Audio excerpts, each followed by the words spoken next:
Денеска е свеченото отворање на 45-тите Караманови средби во Радовиш.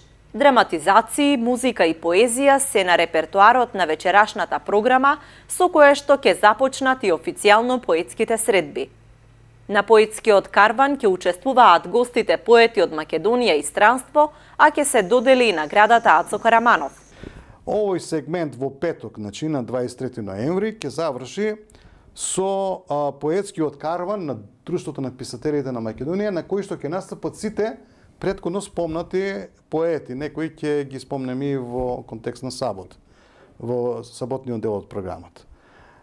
Круната на целиот овој настан или крајот ќе се означи со доделување на наградата. Јас нема да кажам наградата само Ацо Караманов 2018, туку на наградените автори.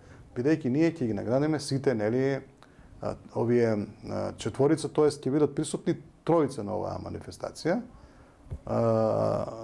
кои што учествувале на конкурсот и кои што ја заслужиле довербата на жири комисијата. Синоќа во рамките на Караманови се одржа сина ноќ, на која што настапија гостите од балканските држави.